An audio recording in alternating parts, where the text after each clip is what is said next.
Keean Bexte for Rebel News in Madrid, Spain, actually coming to you with news out of Canada breaking right now. Andrew Scheer, the leader of the Federal Conservative Party of Canada, will be stepping down as leader, and a replacement will be found likely in April of 2020. Andrew Scheer's leadership was short and tumultuous. It started off by beating Maxime Bernier in the leadership race on the umpteenth ballot.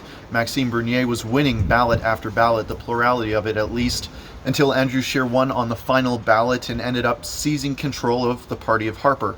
Immediately after that, Andrew Scheer began leading the party closer to the center than it had ever been led before. He started leading the party in a direction that hoped would be appealing to the people of Quebec. It seemed like every policy put forward by the leader was drafted with Quebec front of mind. It didn't seem to matter, though, of course. Andrew Scheer was decimated in Quebec with a surge in popularity of the Bloc as an alternative to Justin Trudeau. Andrew Scheer, even though the party was led effectively by Quebec, you might remember the disastrous convention that Andrew Scheer held in Halifax when he sidelined party membership and bent the knee to the dairy lobby.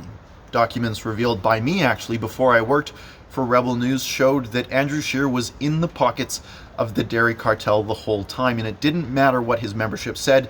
Andrew Scheer would take the party whichever way he pleased to seize power in Quebec. At the end of the day, that failed, miserably in fact. Andrew Scheer fell on his face and brought the party down with it, allowing Justin Trudeau to perhaps govern for another 4 years with the support of either the NDP or the separatists at the Bloc Québécois.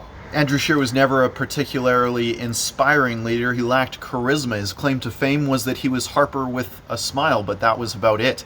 He bent the knee over and over again to socialist and leftist organizations, from the dairy cartel to the state broadcasters. It seemed that every time he had the opportunity, Andrew Scheer kowtowed to the CBC, hoping with crossed fingers that the CBC somehow would start to like him. Without cause or reason, Andrew Scheer had conservative journalists thrown out by the police of his election press conferences. It didn't make sense. Andrew Scheer's leadership didn't really make sense. He seemed to favor leftists, both policy and people, over conservatives. Many have been calling for his resignation after he wasn't able to secure defeat over a weakened Justin Trudeau. Justin Trudeau served this election to Andrew Scheer on a silver platter, but Andrew Scheer refused. Justin Trudeau went into this election in the middle of the largest scandal the Canadian government has seen in quite some time.